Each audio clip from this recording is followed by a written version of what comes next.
अस्सलाम वालेकुम स्टूडेंट्स। आज जो हम डिस्कस करने जा रहे हैं, आपके साइंस में एक यूनिट है that is coal and petroleum. And in this very unit we will be discussing in today's class, we will be discussing about resources, then we will discuss about coal, then we will discuss about formation of coal, और फिर हम पढ़ेंगे what is the destructive distillation of coal, और फिर हम पढ़ेंगे जो products of coal हैं उनके बारे में। तो सबसे पहले हम यहाँ पे डिस्कस करेंगे about exhaustible natural resources. Exhaustible natural resources अगर हम देखेंगे व्हाट इज रिसोर्स, सबसे पहले हम देखेंगे what is resource. Anything that is useful to us is resource. For example, I am using this pen. This pen is made up of plastic, so that plastic is a resource. I am here, I am inhaling air, that air is a resource. पानी हम use करते हैं in our day to day life, that is a very important resource, तो हम बोल सकते हैं water is a resource. Sunlight का हम यूज करते हैं, that sunlight is a resource. There are various resources, but we can say that these resources are broadly of two types, man-made resources and natural resources. अभी मैं बात कर रहा था about this pen. This pen is made up of plastic. That plastic is a man-made resource. अगर हम बात करेंगे, I am wearing these clothes, ये फाइबर के बने हुए हैं. This fiber is a man-made resource. लेकिन अगर बात करेंगे about natural resources, natural resources, natural resources क्या है? Those resources which are present in nature, which are obtained through nature, उनको हम बोलते हैं natural resources. Natural resources में अगर हम बात करें, for example sunlight. Sunlight is a natural resource. अगर हम बात करें water की, water is a natural resource. अगर हम बात करें फॉरेस्ट्स की, forest is a natural resource. We can say those resources which are present in nature, उनको हम बोलते हैं नेचुरल रिसोर्सेज. जो नेचर ने हमें प्रोवाइड किए हैं उनको हम नेचुरल रिसोर्सेज बोलते हैं. और जो मैन मेड रिसोर्सेज हैं, मैन मेड रिसोर्सेज ऐसे रिसोर्सेज हैं जो मैन मेड होते हैं. For example, explosives, man-made resources, medicines, man-made resources. अब अगर natural resources की भी बात करें, these natural resources have been classified into two broad categories. Two broad categories. एक हम बोलते हैं inexhaustible,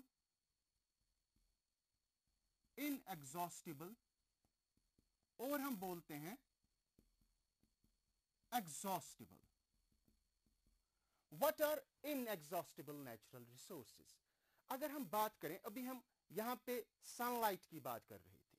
सनलाइट को अगर हम देखें, सनलाइट जितना भी हम यूज करते हैं इस रिसोर्स को, हमने सोलर पैनल्स लगाई हैं, इस सनलाइट को हम कन्वर्ट करते हैं इनटू इलेक्ट्रिकल एनर्जी. लेकिन इस सन की एनर्जी पे कोई फर्क नहीं पड़ता है. ये सन की एनर्जी खत्म होने वाली नहीं है. अगर हम बात करें, सनलाइट को यूज करते हैं प्लांट्स फॉर फोटोसिंथेसिस, इतना सारा फूड प्रिपेयर करते हैं, लेकिन सन की एनर्जी पे कोई फर्क नहीं पड़ता है. जो सन में फ्यूजन होता है वो फ्यूजन होता रहता है, और वहां से जो energy, heat energy and light energy हमें मिलती रहती है. इसलिए हम बोलते हैं कि जो सन है, सन की एनर्जी कभी खत्म होने वाली नहीं है. इसी तरह अगर बात करें हम about this air, air around us, ये जितना भी हम यूज करते हैं, आप देख सकते हैं अभी भी मैं एयर को इनहेल कर रहा हूं. I am inhaling oxygen from air and that oxygen is used in our body. इसी तरह प्लांट्स इस एयर में से कार्बन डाइऑक्साइड यूज करते हैं, और इस एयर को हम बहुत सारी जगहों पे यूज करते हैं. लेकिन क्या कभी आपको लगा है कि इस एयर में कोई फर्क पड़ने वाली है? क्या कभी ये एयर कम होता जा रहा है? नहीं. ऐसे रिसोर्सेज जिन पे कोई फर्क पड़ने वाला नहीं है, जो कम नहीं हो रहे हैं, जो खत्म होने वाले नहीं हैं by human activities, those resources which can not be exhausted, ऐसा हम बोल सकते हैं those resources which cannot be exhausted by human activities are called inexhaustible resources. अगर एग्जाम्पल की बात करें inexhaustible resources में, तो वहां पे sunlight is an example of inexhaustible resource. अगर और एक एग्जाम्पल देखें, air is an example of inexhaustible resource. तो ये जो inexhaustible resources हैं, इन पे फर्क पड़ने वाला नहीं है, जितना भी उनको हम यूज करें, लेकिन वो कम हो नहीं सकते. लेकिन यहां पे हमने लिखा another category of natural resources, exhaustible natural resources. exhaustible natural resources क्या है? अगर हम बात करें about petroleum, अगर हम बात करें about coal, forests, ये जो these all three resources they are natural resources. लेकिन पेट्रोलियम से हमें डीजल मिलता है, पेट्रोल मिलता है, and we use the diesel and petrol or kerosene in our day-to-day life as vehicular fuel, as fuel for cooking. सब में हम जो पेट्रोलियम प्रोडक्ट्स हैं वो यूज करते हैं. लेकिन एक डर है कि ये पेट्रोलियम, चाहे कोल हो, पेट्रोलियम हो, फॉरेस्ट्स हो, जितना हम इन रिसोर्सेज को यूज करते हैं, उतना ये रिसोर्सेज कम होते जा रहे हैं. उतना ये डर लायक है कि कभी एक ऐसा टाइम आए शायद कि हम इन रिसोर्सेज को यूज न कर सकें. क्यों? क्योंकि ये खत्म हो सकते हैं. इसलिए ऐसे रिसोर्सेज जो रिसोर्सेज खत्म हो सकते हैं बाय ह्यूमन एक्टिविटीज, उनको हम बोलते हैं exhaustible natural resources. Exhaustible natural resources. Those natural resources which can get exhausted by the activities of human beings are called exhaustible natural resources. Example हमने यहाँ पे लिखी है, petroleum, coal, forests. These are exhaustible natural resources. यानी जो natural resources होते हैं exhaustible, they are present in nature in limited quantity. In limited quantity, बहुत कम क्वांटिटी ऐसी क्वांटिटी में है जो एग्जॉस्ट हो सकते हैं. लेकिन यहां पे एक बात समझने वाली है, कुछ ऐसे रिसोर्सेज जो हम, फॉर एग्जांपल अगर हम मेटल्स की बात करें, एलिमेंट्स की बात करें, मिनरल्स की बात करें, ये भी आते हैं under the category of exhaustible natural resources.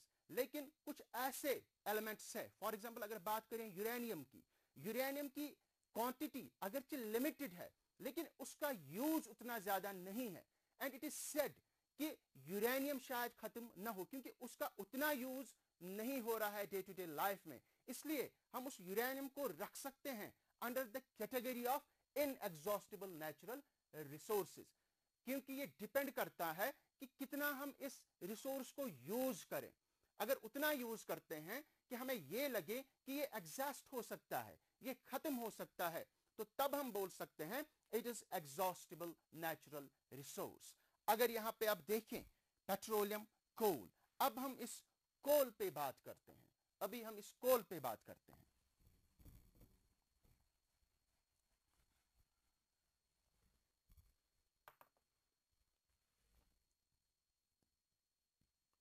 कोल.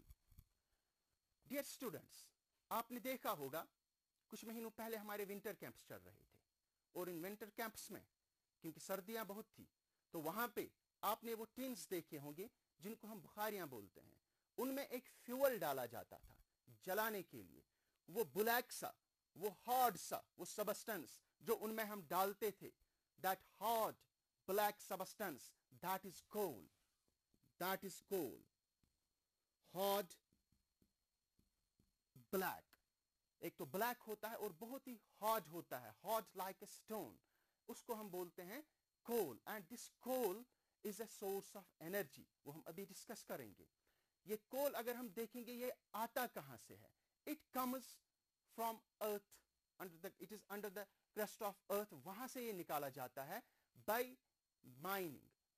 जो माइनिंग होती है, आपने अपने इर्द गिर्द देखा होगा बहुत सारी ऐसी माइंस है, लेकिन वहां से पत्थर निकाले जाते हैं. लेकिन जो कोल माइंस होती है वो पूरा अर्थ के अंदर जाके, क्रस्ट के नीचे जाके वहां पे कोल माइंस होती है, तो वहां से ये कोल एक्सट्रैक्ट किया जाता है फॉर इट्स यूजेस, फिर हम इसको यूज करते हैं। लेकिन अगर हम बात करें इंडिया की, इंडिया में अगर कोल देखें कहां कहां पे पाया जाता है, इंडिया में ये बिहार की अगर बात करें, हालांकि बहुत सारी स्टेट्स में पाया जाता है, लेकिन ज्यादातर इंडिया में बिहार में कोल पाया जाता है, उड़ीसा में और मध्य प्रदेश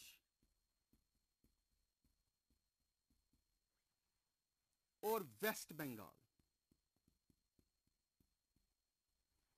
दीज आर द स्टेट्स जो कि मेजर सोर्स ऑफ कोल है in India.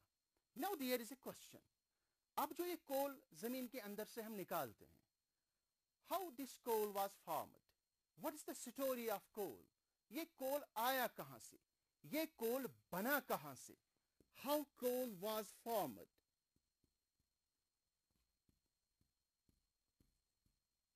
How coal was formed, it's a question, कैसे कोल बना। It is said about 300 million years ago,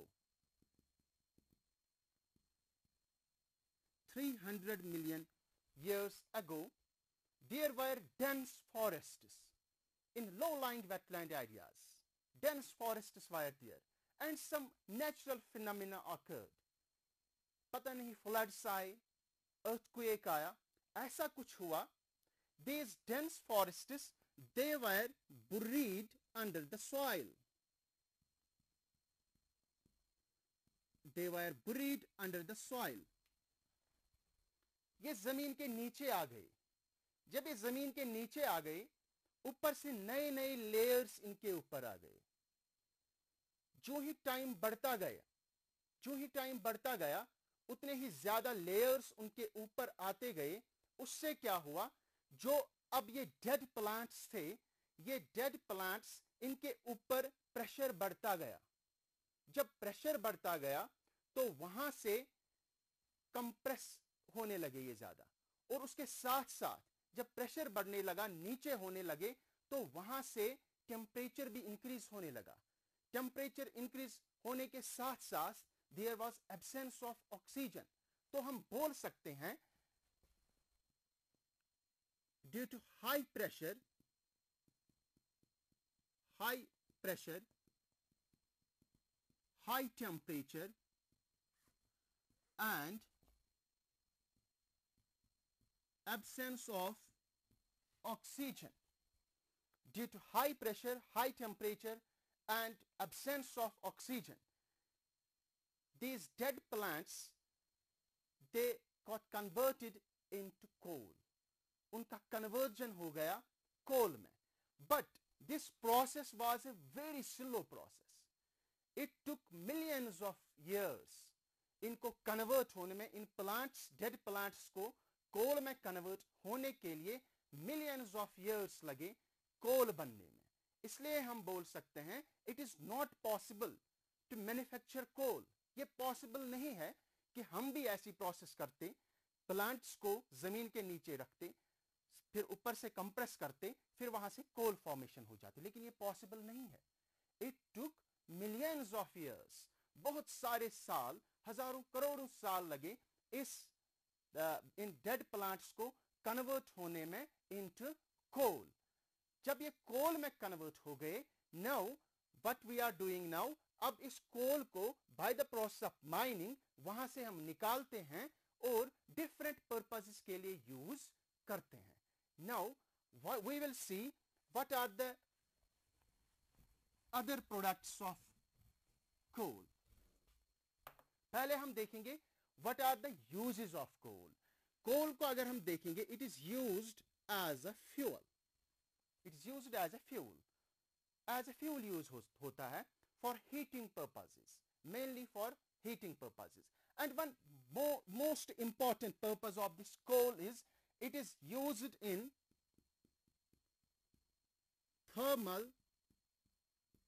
power plants. जो थर्मल पावर प्लांट्स हैं वहां पे ये यूज होता है। थर्मल पावर प्लांट्स मीन्स, अगर हम देखें, हम ज्यादातर बोलते हैं दैट इलेक्ट्रिसिटी जनरेट कहां से होती है, by the use of water. Dams में वाटर रखते हैं, वहां से फिर वाटर फ्लो हो जाता है and that mechanical energy gets converted into electrical energy. तो that is hydel power projects, उनको हम हाइडल पावर प्रोजेक्ट्स बोलते हैं. लेकिन most of the states in India, वहां पे पावर जनरेशन कैसे होती है. अगर कश्मीर की बात करें, जम्मू एंड कश्मीर की बात करें, तो यहां पे जो ज्यादा पावर जनरेटिंग स्टेशंस हैं वो हाइडल पावर प्रोजेक्ट्स हैं, क्योंकि यहां पे वाटर अबंडेंस में पाया जाता है. वाटर यहां पे अच्छा रिसोर्स हमारे पास है, इसलिए वाटर से इलेक्ट्रिसिटी जनरेट होती है. लेकिन जहां पे वाटर रिसोर्स हमारे पास नहीं है, उतनी मात्रा में नहीं है कि उससे जनरेट कर पाए इलेक्ट्रिसिटी, वहां पे क्या होता है, कोल यूज होता है. इस कोल को वहां पे कोल से बड़े बड़े जो टैंक्स होते हैं वाटर के, उनको हीट किया जाता है, वहां से स्टीम प्रोड्यूस होता है and that steam is used to move that turbine, जिससे फिर इलेक्ट्रिसिटी जनरेट होती है. इसलिए हम बोलते हैं the most important use of this coal is it is used in thermal power stations. और इसके साथ साथ इंडस्ट्रीज में as a fuel this coal use होता है. और this coal is a source of other products की अगर हम बात करें, इस कोल से निकलता है कोल तार, कोल गैस एंड कोक. एक तो हम इस कोल को ऐसे ही यूज करते हैं, इसको फ्रैक्शंस में इसके अलग अलग कॉन्स्टिट्यूएंट्स निकालने के बगैर भी इस कोल को हम यूज करते हैं, एज ए फ्यूल यूज करते हैं, इंडस्ट्रियल फ्यूल यूज करते हैं, as a fuel in thermal power plants वहां पे यूज करते हैं. लेकिन हम इस कोल से और भी प्रोडक्ट्स निकाल सकते हैं, जिनको हम बोलते हैं कोल तार, इससे निकल सकता है, कोल गैस इससे निकलता है, and coke. Now we will discuss these constituents of coal one by one. Number one is their coke. होता क्या है actually, when this coal is heated, when coal is heated in absence of oxygen, when coal is heated in absence of oxygen, वहां पे क्या होता है, वहां पे एक ऑब्टेन किया जाता है, एक तो कोल तार ऑब्टेन किया जाता है, दैट इज अ लिक्विड, एक मोटा सा लिक्विड होता है, ब्लैक लिक्विड, और कोल गैस ऑब्टेन होता है कोल गैस, और पीछे वहां पे एक रेजिड्यू रहता है, black residue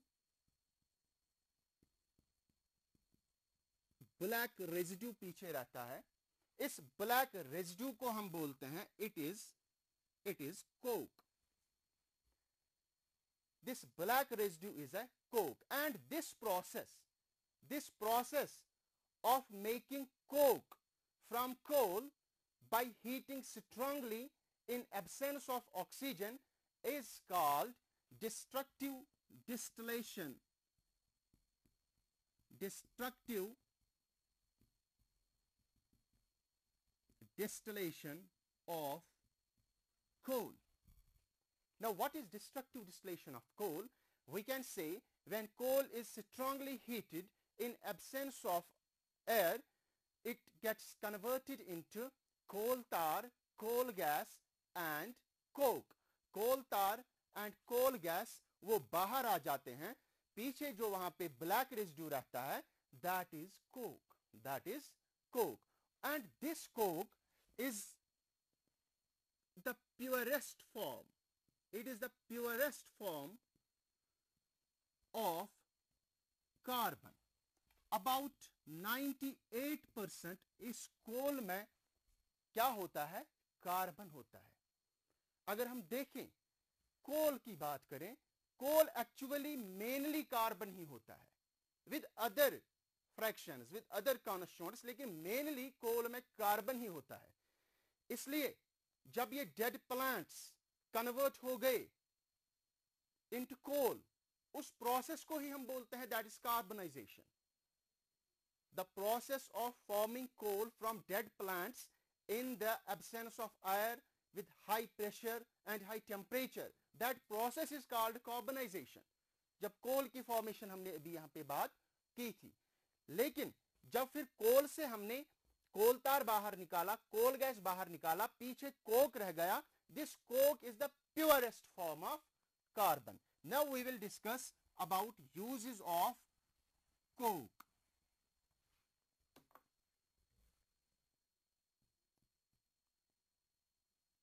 Uses of coke. Uses of coke आगे बढ़ने से पहले मैं कुछ क्वेश्चंस आपसे जानना चाहूंगा. अभी तक हमने क्या पढ़ा उसकी असेसमेंट करते हैं. हमने अभी तक पढ़ा natural resources. What are natural resources? Very good. Those resources which are obtained from nature are called natural resources. Can you give me few examples of natural resources? Yes. Sunlight is a natural resource. Air is a natural resource. Coal is a natural resource. Petroleum is a natural resource. Okay. Can you tell me what are inexhaustible natural resources? Inexhaustible natural resources are those natural resources which cannot be exhausted by the activities of human beings like sunlight. What are exhaustible natural resources? Exhaustible natural resources are those resources which may get exhausted by the activities of human beings. For example, forest is a natural resource, but it may exhaust. Coal is exhaustible natural resource. Petroleum is exhaustible natural resources. Now, can you tell me how coal was formed? Yes, it was formed by the process of carbonization. वो कैसे हुआ? All those dead plants, they were buried under the soil, and in the absence of air, in high temperature and high pressure, they got converted into coal, and that process is called carbonization. Then, what are the constituents which are obtained from coal? Yes, there are three main constituents which are obtained from coal. That is coal gas, coal tar, and coke. And coke is the purest form of carbon. How this coke is obtained from coal? That process is called destructive distillation of coal. When this coal is heated, strongly heated in absence of air, we get coke as a residue there. Coal gas or coal tar वो बाहर आ जाता है. Now, what are the uses of coke? Coke is used as a fuel because it is considered as a clean fuel. क्योंकि इसमें ज़्यादा इसमें it burns with less smoke. Negligible smoke के साथ ये burn होता है, or we can say there is no smoke when we burn coke.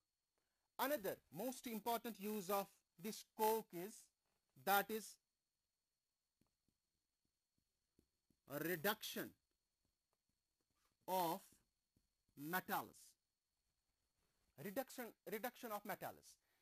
You know that when we obtain metals from the earth's crust, they are not in their purest form. वो in their pure form नहीं होते हैं. For example, जब हम जमीन से obtain करते हैं iron, that iron is not in the form of iron alone. That is in the form of oxide of iron. For example, iron is found in the form of oxide, or that is hematite, Fe2O3. In the same way, अगर aluminium की बात करें, aluminium is found as it is oxide, Al2O3, जिसे हम bauxite भी कहते हैं. And zinc is found in the form of zinc oxide, जिसे ZnO कहते हैं, जिसकी फॉर्मूला है. तो अब जो ये oxides of these metals हैं, उन metals से ये ऑक्सीजन बाहर निकालना ये एक मुश्किल काम होता है. उस ऑक्सीजन को बाहर निकालने को हम बोलते हैं reduction. Removal of oxygen is called reduction, and you will learn about this reduction in your next classes in detail. यहाँ मैं थोड़ा elementary idea आपको बोलता हूँ. जो भी मेटल अर्थ क्रस्ट से निकाला जाता है, उसका जो ओर होता है वो होता है in the form of oxide. उस ऑक्साइड में से उस ऑक्सीजन को बाहर निकालने के लिए हमें कुछ काम करना पड़ता है, and the removal of that oxygen is called reduction. तो उस रिडक्शन के लिए हम क्या करते हैं, वहां पे हम कोक यूज करते हैं, because this Coke is actually the pure form of carbon. This carbon reacts with oxygen, तो पीछे जो रह जाता है वहां पे मेटल रहता है। तो it is the another use of Coke. उसके बगैर जो इसके यूजेस हैं कोक के, it is used in the manufacture of steel. Steel industry में जब हम जाते हैं वहां पे यूज होता है दिस कोक। उस कोक से ही स्टील मैन्युफैक्चर किया जाता है। Very good. कोल हमने पढ़ा, कोल में हमने देखा एक तो कोक उसका बाय प्रोडक्ट है, और कोल तार है, और कोल गैस है। कोक हमने पढ़ा। नाउ देयर इज कोल तार। व्हाट इज दिस कोल तार?